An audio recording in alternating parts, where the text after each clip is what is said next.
सबसे पहले प्यारे बाबा ने आज जो हमें वरदान दिया है ना, सिंपैथी की संपत्ति है ना, उसको समझेंगे। सिंपैथी क्या है, जिसको आज दुनिया में कंपैशन कहते हैं, है ना। सभी कहते हैं कंपैशन बहुत बड़ी एनर्जी है। आज मुझे एक भाई ने एक लिस्ट भेजी थी सिंपैथी के हिंदी ट्रांसलेशंस की, है ना, कि हिंदी में गूगल में कह रहे हैं सिंपैथी ये होता है। तो मैंने वो पूरी लिस्ट देखी। उन्होंने मुझे पूछा था कि इसमें से कौन सा शब्द एक्यूरेट ट्रांसलेशन होगा सिंपैथी का। तो आप देखो कि बाबा कुछ शब्द इंग्लिश में ही कहते हैं, है ना, तो ये भी एक ऐसा शब्द है। तो मैंने उस भाई को कहा कि मेरे हिसाब से तो ये पूरी लिस्ट में ही कुछ ठीक नहीं बैठ रहा है, तो रहम दिली कह सकते हैं, है ना, जिसको बाबा सिंपैथी कहते हैं वो रहम दिली हो सकती है। और सबसे एक्यूरेट जो आजकल इंग्लिश में कहते कंपैशन, वो शब्द आता है ना। तो बाबा उसको कह रहे हैं। अब क्या होती है रहम दिली, क्या होता है कंपैशन। बहुत मीठी चीज़ है ये कंपैशन। जब आप किसी भी आत्मा को, है ना, उसको क्या चाहिए या वो कैसा आपके आसपास, आप देखो मोस्टली हम इतने स्वार्थ में होते हैं ना, स्वार्थ समझते हैं, आपका सारा मन बुद्धि ध्यान सब अपनी तरफ है। मुझे क्या चाहिए, मेरी एक्सपेक्टेशन पूरी हो रही है या नहीं, मुझे जो चाहिए वो मिल रहा है या नहीं, हमेशा इस तरफ ध्यान होता है। लेकिन सामने वाले को समझना, वो क्या कह रहा है, उसको क्या चाहिए, उसकी क्या ज़रूरत है, उसको समझना और रूहानी सिंपैथी रखना, माना एक आत्मा के रूप में। क्योंकि देखो आजकल, पहले तो हमें ज्ञान नहीं था, तो हम सोचते थे कि व्यक्ति की जो ज़रूरतें होती हैं वो भौतिक होती हैं, फिज़िकल होती हैं, है ना। हम सोचते थे इसको, है ना, मीठे शब्द चाहिए, या उसको तो तारीफ़ चाहिए, या उसको भोजन चाहिए, उसको मान चाहिए, या उसको गिफ्ट चाहिए। हम ऐसा सोचते थे।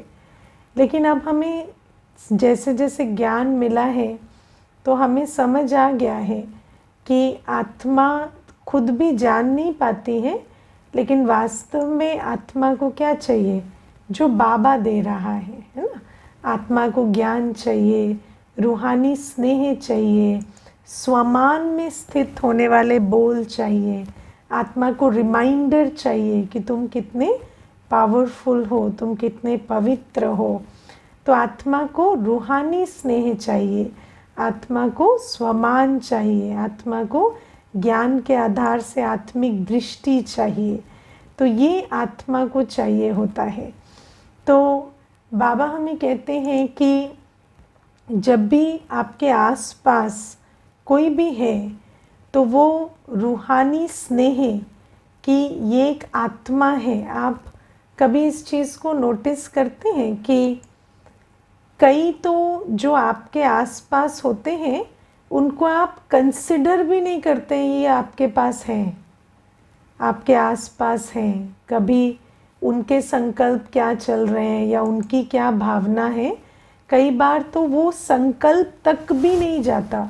अगर आज आप बैठ के लिस्ट बनाएंगे कि कितनी आत्माओं को तो आप एक लिविंग बीइंग की तरह सोचते भी नहीं हैं, है ना, ऐसे ही रिजेक्ट कर देते हैं, निगलेक्ट कर देते हैं, करते हैं कि नहीं। कौन कौन इस बात को मानते हैं कि कईयों को तो हम आसपास जो हैं उनको आत्मा करके गिनते भी नहीं हैं है ना, उनको तो ऐसे ही, है ना, ये तो ऐसा है, नौकर है, ये है वो है करके सिर्फ। या आप देखो, आप सफ़र कर रहे हो कहीं, आपके को पैसेंजर्स हैं, कोई है, आपको याद भी रहता है ये एक आत्मा है, ये एक लिविंग आत्मा है, जीव आत्मा है, ऐसा याद भी रहता है। हम उनको जैसे एक है ना स्टैच्यू की तरह ही समझते हैं।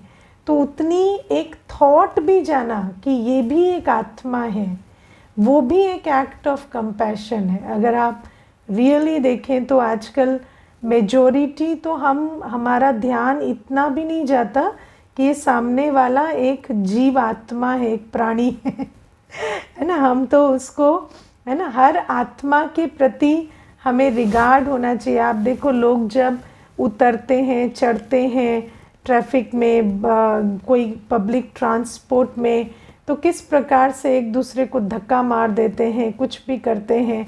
तो वो सब क्या है, हमें समझ नहीं आता है कि ये भी एक एक आत्मा है, यहाँ पर भी एक एनर्जी एक्सचेंज हो रहा है। आप समझते हो, हर जगह दुआएं और दुआओं का ऑपोजिट का खेल होता रहता है, हर जगह होता रहता है ना। ये कोई एक ऐसा नहीं है कि जिनके साथ आप बहुत क्लोज इंटरेक्शन में आते हैं बस उनके साथ दुआओं का खेल होता है, नहीं। हर आत्मा, हर एक आत्मा है आसपास। प्रकृति के तत्व भी आपको दुआएं देते हैं, है ना। तो बाबा हमें कहते हैं कि इतना हमारे अंदर वो अवेयरनेस होनी चाहिए कि हमारे आसपास जो भी आत्माएं हैं वो एक एक परमात्मा संतान है ना। और उनको हम जब भी, भले ही हम कितने भी व्यस्त हैं, लेकिन हमारी मनसा में, हमारे कर्मों में ऐसी वाइब्रेशन होनी चाहिए कि उनको कुछ मिलता रहे, है ना। और एक एक कदम, एक एक कर्म जब हम उस ध्यान से, उस अवेयरनेस से चलाते हैं ना, तो आप देखेंगे सारे दिन आप दुआएं लेना, दुआएं देना, ये चक्र आपका चलता रहेगा।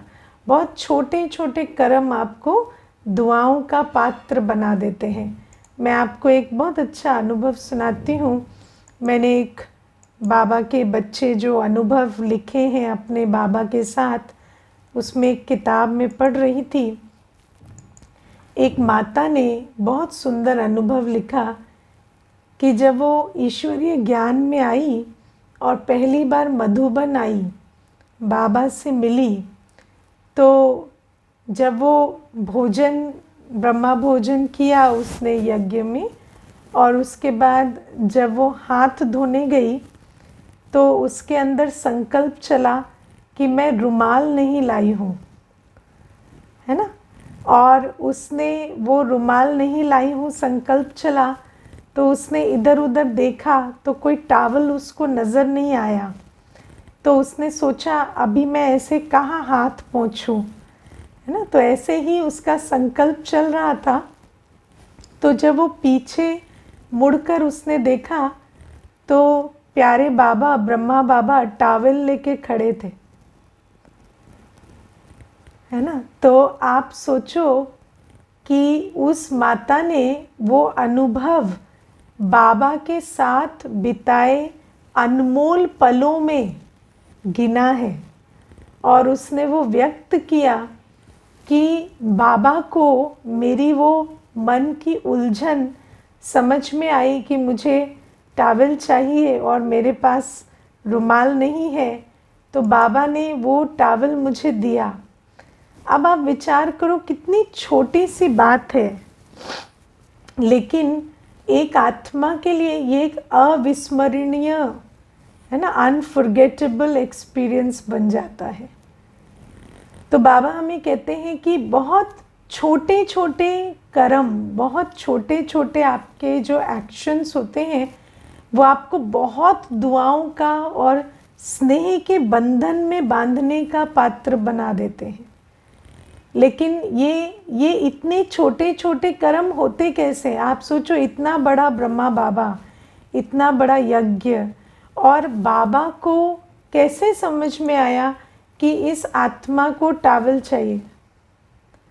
क्योंकि बाबा का ध्यान हर बच्चे पर रहता था, बाबा का ध्यान हर बच्चे पर रहता था, छोटा, युवा, वृद्ध, कैसा भी किसी भी आयु का बाबा का बच्चा हो, बाबा के सम्मुख हर बच्चा ऐसा अनुभव करता था, बाबा मुझे ही देख रहे हैं, मुझसे ही बात कर रहे हैं, मुझे ही लाड कर रहे हैं, है ना। क्यों? क्योंकि बाबा का ध्यान रहता था।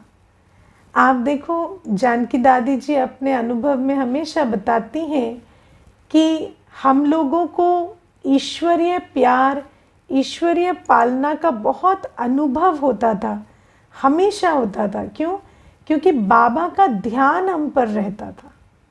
ऐसा नहीं कोई हम एक ही साथ हमेशा बाबा के आसपास ही रहते थे, सेवाओं में सारे दिन रहते थे, एक बार मिलते थे बाबा से, एक बार मुरली सुनते थे, लेकिन उसके बाद भी हमेशा ऐसा अनुभव होता था कि बाबा जैसे हमें ही देख रहे हैं, हमारे ही विषय में सोच रहे हैं।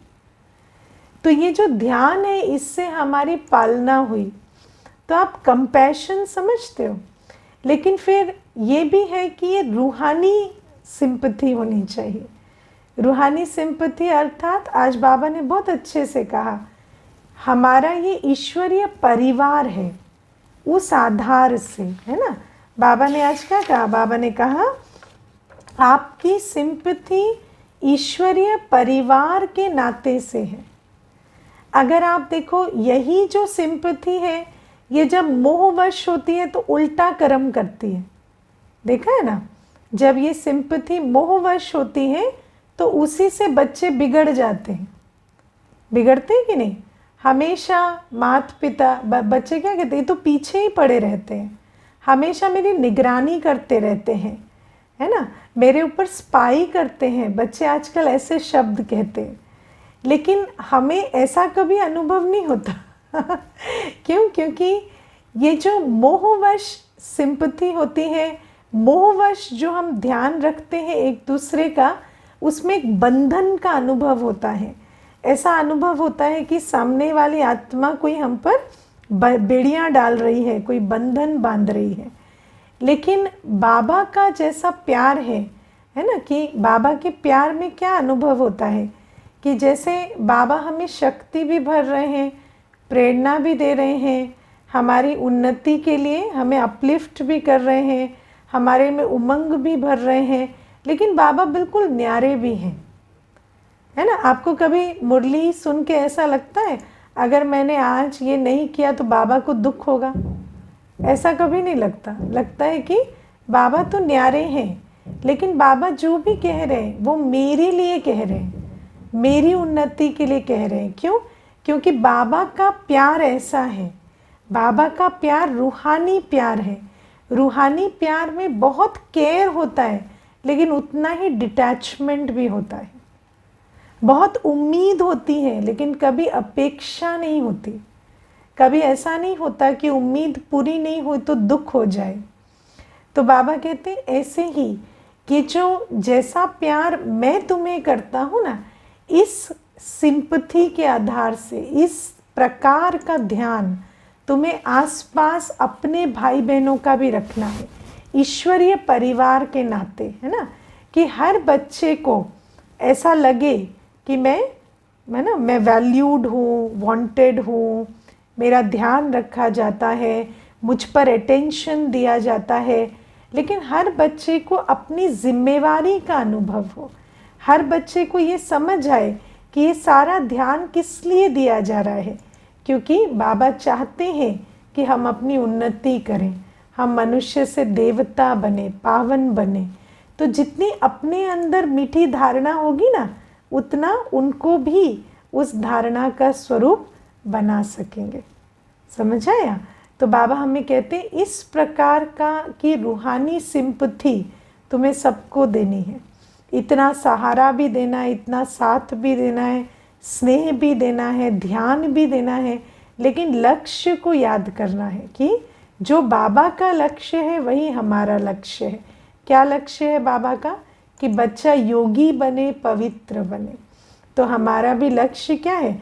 बहुत प्यार देते हैं, बहुत स्नेह देते हैं, बहुत ध्यान देते हैं, पालना करते हैं, लेकिन लक्ष्य है कि बच्चा योगी बने, पवित्र बने, है ना। बाबा को यदि कोई ऐसा बच्चा होता था ना जिसकी थोड़ी अपब्रिंगिंग विशेष रही है, कोई बहुत नाजों से पला है, धनवान घर का है, वो भी जब बाबा के पास आता था तो बाबा उससे सब सेवाएं कराते थे, प्यार से कराते थे, है ना। बड़े बड़े पत्थर भी वो बच्चे उठाते थे, और बाबा जब देखते थे तो ऐसे नहीं कहते थे ओहो तुम क्यों उठा रहे हो, है ना, दूसरे उठा लेंगे, ऐसा नहीं कहते थे। बाबा कहते थे शाबाश। हाँ, बाबा देखते थे ना कि ये अपनी जो इसका संस्कार है नाजुक वाला, उसके विपरीत कुछ कर रहा है, तो उसको प्रोटेक्ट नहीं करते थे, उसको शाबाश कह के आगे बढ़ाते थे। तो रूहानी स्नेह कैसा होता है? रूहानी स्नेह हमें मजबूत बनाता है। मजबूत की प्रोटेक्शन होगी। प्रोटेक्शन करने से प्रोटेक्शन नहीं होती है। आप किसी को प्रोटेक्ट करेंगे तो प्रोटेक्टेड हो जाएगा क्या? आप आज बचा लेंगे, कल बचा लेंगे, हमेशा उसको उसके जो कर्म की गति है उससे बचा सकेंगे क्या? है ना। तो बाबा कहते हैं कि प्रोटेक्शन करने से प्रोटेक्शन नहीं होती है, लेकिन रूहानी स्नेह, रूहानी सिंपथी क्या है? हर आत्मा को उसके कमज़ोर संस्कारों से ऊपर उठने के लिए आप प्रावधान दें। देखो बाबा ने इतना बड़ा यज्ञ बनाया, है ना, किस आधार से? रूहानी सिंपथी के आधार से। बाबा ने देखा बच्चे तन मन धन से विकर्म कर रहे हैं, इसीलिए तो बाबा ने अपनी मेहनत से इतना बड़ा यज्ञ बनाया कि बच्चों का तन मन धन सफल हो सके, बच्चे अपने तन मन धन को श्रेष्ठ कर्तव्य में लगा सके और इससे उनकी उन्नति हो सके। तो रूहानी सिंपथी से तन मन धन सफल कराया जाता है। रूहानी सिंपथी से किसी को तन से रोगी, है ना, मन से कुछ ना करो, धन को ऐसे वेस्ट करो, ये रूहानी सिंपथी नहीं है। रूहानी सिंपथी सफल कराना है। रूहानी सिंपथी है कि आत्मा को ज्ञान स्वरूप बनाओ, आत्मा को श्रेष्ठ कर्मों के लिए प्रेरणा दो, और वो श्रेष्ठ कर्म वो निश्चय के साथ कर सके। क्योंकि आजकल क्या है, हर आत्मा के अंदर एक बहुत बड़ा संस्कार है मिसट्रस्ट का, है ना। आप किसी को दो सेवा करा लो तन की, है ना, बोलो ये कारपेट यहाँ से यहाँ कर लो या पानी सबको पिला दो, तो उसके अंदर नेक्स्ट थॉट क्या आता है? मैं यूज़ तो नहीं हो रहा हूँ, मेरे से ज़्यादा काम तो नहीं करा लिया, है ना। तो हर आत्मा के अंदर आज क्या है? मिसट्रस्ट का संस्कार है। हर आत्मा के अंदर मैं एक्सप्लॉइटेड तो नहीं हो रहा हूँ, मेरा कोई अब्यूज़ तो नहीं हो गया, ये अंदर चलता है। तो ये जो बाबा कहते हैं कि जैसे ब्रह्मा बाबा ने शिव बाबा की श्रीमत के आधार से हर आत्मा का दिल जीता, हर आत्मा के साथ इतना अच्छा रूहानी कनेक्शन बनाया कि वो आत्माएं अपनी जीवन, अपना तन मन धन सफल कर कर श्रेष्ठ कर्म करने के लिए राज़ी हो गई, है ना। आप समझते हो किसी से श्रेष्ठ कर्म कराना आसान नहीं होता, है ना। तो श्रेष्ठ कर्म कराने के लिए राज़ी करना, सफल करवाना, ये रूहानी सिंपथी है। और कोई भी आत्मा इतना श्रेष्ठ कर्म करने के लिए राज़ी हो, सफल करने के लिए जीवन राज़ी हो, उसके लिए उसको आप पे कितना कॉन्फिडेंस होना चाहिए। और वो कॉन्फिडेंस कैसे आता है? जब आप उस आत्मा की बाबा की श्रीमत के आधार से इतनी रूहानी पालना करते हैं, है ना, तब उनको उतना फेथ आता है, उतना कॉन्फिडेंस आता है, तब वो अपना तन मन धन सब आपके जो बातें आप उनको बताएंगे उस आधार से सफल करेंगे। और जब सफल करेंगे तब जाकर उनका तन मन धन सुधरेगा। आज बाबा ने कहा ना कि रूहानी सिंपथी के आधार से तुम क्या कर सकते हो? तन मन और धन की पूर्ति कर सकते हो, है ना। तन मन और धन की पूर्ति। देखो आज हर आत्मा तन का स्वास्थ्य चाहती है, मन की शांति चाहती है, धन की भरपूरता चाहती है, लेकिन वो क्या करती है? स्वार्थवश तन मन धन व्यर्थ गवा रही है, विकर्मों में लगा रही है। तो नेचुरल है कि उसकी कर्म की गति के हिसाब से तन रोगी बन रहा है, मन अशांत बन रहा है, और धन जो है उसको हमेशा कम नज़र आता है। लेकिन बाबा कहते हैं कि जब तुम रूहानी सिंपथी के आधार से आत्मा की पालना करोगे, एक तो इंटरेस्ट होना चाहिए, जैसे आज बाबा ने कहा ना, समझाने का उमंग होना चाहिए, है ना, किसी आत्मा को भी पालना देने का उमंग होना चाहिए। मैं जब बाबा के बारे में पढ़ती हूँ ना, तो मुझे कभी कभी एक संकल्प आता है, क्या बाबा सारे दिन बच्चों के बारे में ही सोचते रहते थे? सही में कभी कभी मैं जब बाबा के बारे में पढ़ती हूँ या क्लासेस सुनती हूँ, तो मुझे ऐसे एक संकल्प बार बार आता है कि कैसा है ये पिता जो सारे दिन बच्चों के बारे में सोचता है। सारे दिन इस बच्चे को क्या चाहिए, उसको क्या कह दूँ, उसको कैसे प्यार दे दूँ, उसको कौन से ऊपर उठाने वाले शब्द कह दूँ, उसको निराश बैठा है उसको कैसे उमंग भर दूँ। तो आप सोचो कितनी एनर्जी चाहिए इसके लिए कितनी एनर्जी चाहिए इतनी पालना करने के लिए। पालना करने की शक्ति कोई छोटी शक्ति नहीं होती है। किसी की आप सारे दिन पालना करो, वो भी स्नेह स्वरूप होके, वो भी बिल्कुल दाता बनकर, अपने अंदर शुभ भावना शुभकामना का सागर उमड़ रहा हो, इतनी अच्छी स्थिति और इतनी बड़ी दिल रखना कोई छोटी बात नहीं है। और बाबा कहते यही जो रूहानी सिंपथी है, इसी आधार से बच्चों ने अपना जीवन सफल किया, और इसी आधार से बाबा ने उनके तन मन धन को कैसा बनाया, है ना, श्रेष्ठ कर्मों के द्वारा उस तन मन धन की पूर्ति की। जो आज मनुष्य सफ़र कर रहा है उस अपूर्ति से, उसकी पूर्ति होती है श्रेष्ठ कर्मों से। लेकिन किसी भी आत्मा को आपको बहुत स्नेह, बहुत पालना देनी पड़ती है ताकि वो सफल करे। क्योंकि आजकल क्या है, आत्माओं को कुछ भी करने में बहुत मिसट्रस्ट आता है ना, लेने में मिसट्रस्ट नहीं आता, लेकिन जैसे ही कुछ करने की बात होगी तो बहुत ऐसा लगता है कि पता नहीं, है ना, शायद यहाँ कुछ स्वार्थ है, या यहाँ कुछ हम ही कर रहे हैं, या हमें यूज़ किया जा रहा है। लेकिन अगर नियम को समझें तो नियम कहता है जो करेगा सो पाएगा, जो लेगा सो पाएगा नहीं, लेना तो गंवाना है जो करेगा सो पाएगा। लेकिन वो करवाने के लिए आपको बहुत सिंपथी का आधार लेना पड़ता है। अगर आपके अंदर रूहानी सिंपथी नहीं है और आत्मा को आप कॉन्फिडेंस नहीं दे पाते, शक्ति नहीं दे पाते, तो वो सिर्फ आपसे ले लेगी लेकिन अपना कुछ सफल नहीं करेगी, और सफल नहीं करेगी तो उसका भाग्य कैसे बनेगा, है ना। समझ आई बात? किस किस को समझ आई बात? हाँ, रूहानी सिंपथी क्या होती है, सच्ची सिंपथी, रूहानी सिंपथी क्या होती है। रूहानी सिंपथी माना आप समझो कि आत्मा का कल्याण तब होगा जब वो श्रेष्ठ कर्म करेगी, और आप इतनी पालना दो आत्मा को कि वो श्रेष्ठ कर्म करने के लिए प्रेरित हो, है ना। किसी को भी मोहवश पालना देना, अपने देह अभिमान वश पालना देना। अपने देह अभिमान वश पालना कैसे देते हैं, हम उनको कंफर्टेबल रख रहे हैं, हम उनको सब कुछ कर रहे हैं, उनकी पालना नहीं हो रही, सिर्फ आपको ऐसा लग रहा है आप बहुत कुछ कर रहे हैं, है ना। उनकी तो हालत और बिगड़ती जा रही है, उनकी तो सारी एनर्जी खत्म हो रही है, लेकिन आपको लग रहा है आप बहुत कुछ दे रहे हैं। तो देहाभिमानवश पालना नहीं करनी है, किसी को मोहवश पालना नहीं करनी है, लोभवश नहीं करनी है, लेकिन आत्मा को सच्ची दिल की रूहानी पालना देकर उस आत्मा को श्रेष्ठ कर्मों के लिए प्रेरित करना।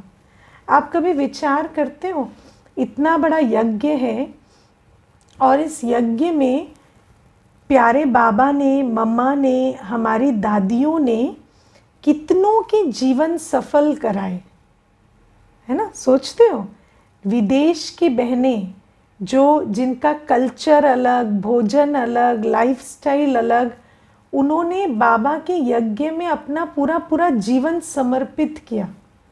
तो ये किस आधार से हुआ? तो ये रूहानी सिंपथी के आधार से।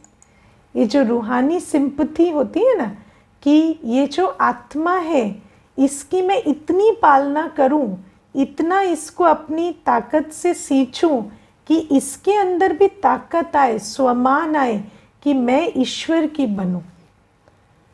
और जब वो बनेंगे, जब वो अपनी जीवन लगाएंगे, तब तो जाकर उनकी जीवन सुधरेगी, तब तो उनका भाग्य बनेगा। तो बाबा कहते हैं इतना प्यार, इतनी पालना देनी पड़ती है। तो बाबा कहते हैं ये रूहानी सिंपैथी सबसे बड़ी संपत्ति है। कौन कौन है इतने संपत्तिवान यहाँ बैठे हुए जिनके अंदर रूहानी सिंपैथी की संपत्ति है, इतनी पालना प्यार देकर किसी को आगे बढ़ा पाते। अपने लिए है पहले, हाँ अपने लिए इतनी सिंपैथी है क्योंकि आजकल अगर आप दुनिया में देखें तो सेल्फ कंपैशन की बहुत बात होती है। अपने लिए तो पहले इतनी सिंपैथी हो कि बाबा जो मुझ पर खजाने लुटा रहा है, मैं शांत बैठकर योगी बनूं, मैं बाबा की बताई हुई धारणाओं पर चलूं, ये भी एक सेल्फ कंपैशन है। इससे भी तन मन धन की पूर्ति होती है। जो बाबा मुझे सफल करने का ज्ञान दे रहा है मैं करूं।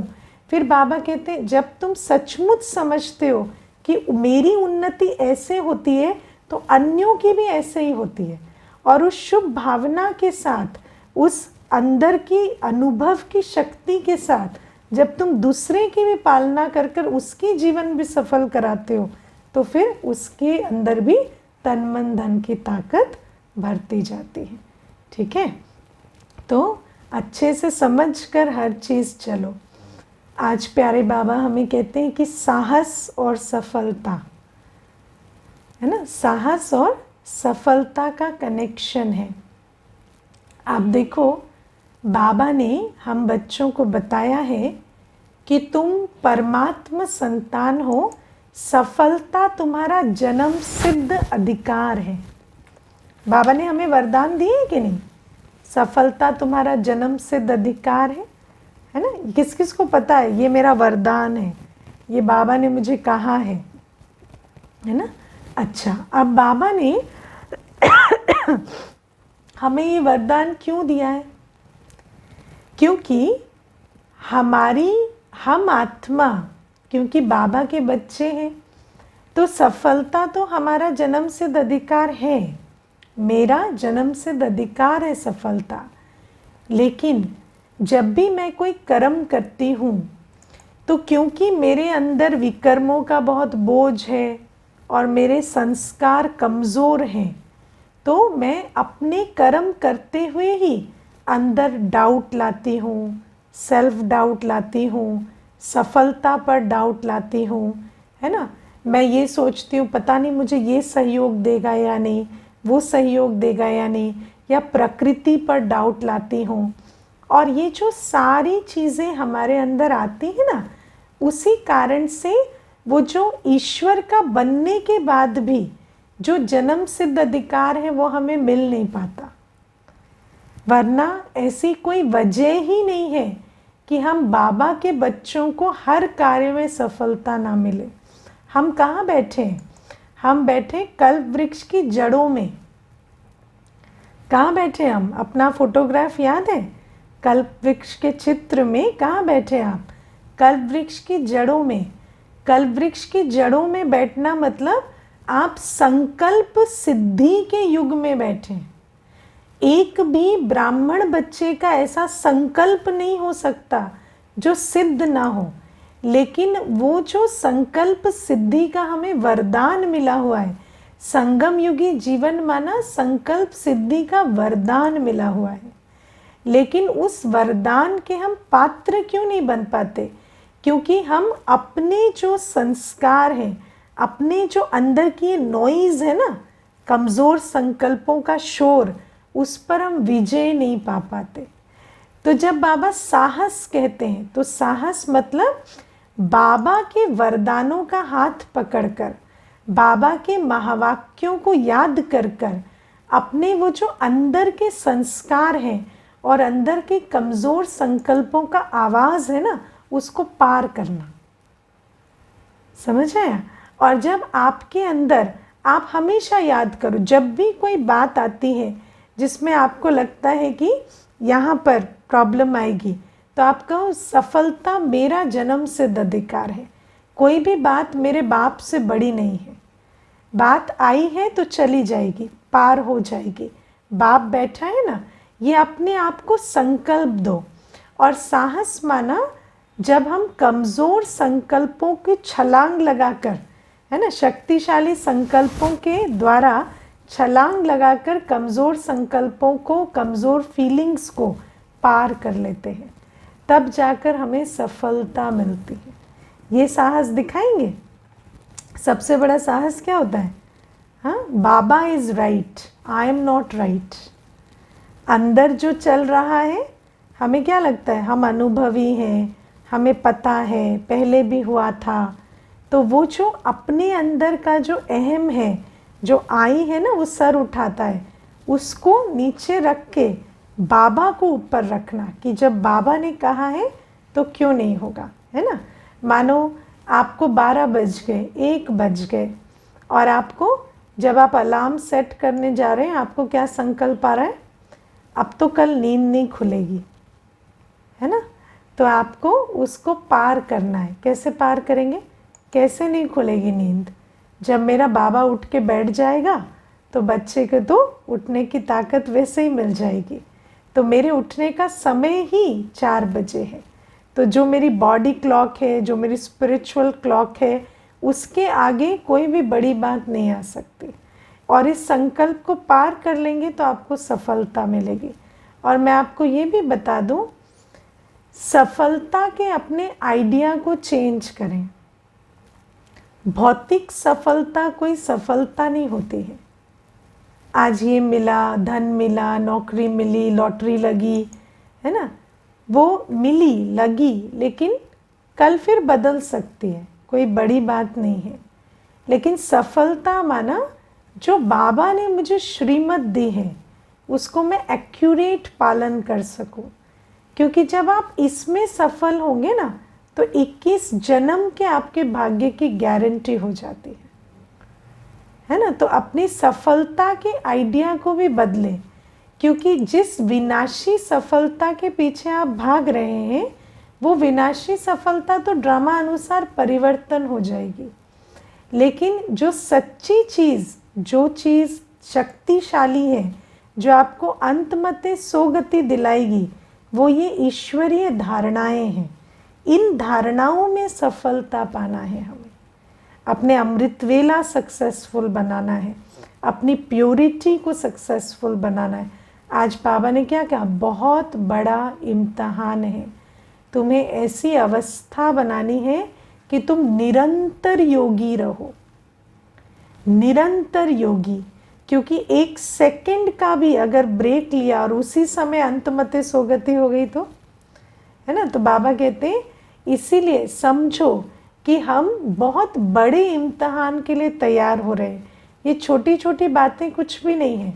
वो जो 1 सेकंड होगा ना अंत में, जिससे हमारे 21 जन्मों का निर्णय होगा, हमारे भाग्य का निर्णय होगा, उसके लिए हमें सफलता की तैयारी करनी है। इसके लिए नहीं, ये तो सारी परछाई है।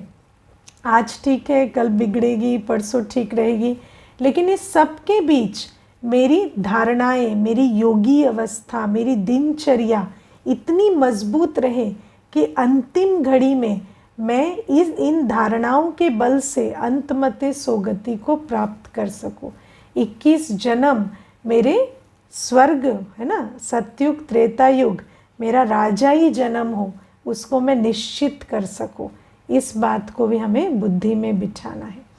और बाबा ने आज हमें कहा कि मैं ज्ञान की वर्षा करता हूँ जिससे तुम पवित्र बनते हो, है ना। आज बाबा ने हमें बहुत सारे ज्ञान बिंदु दिए।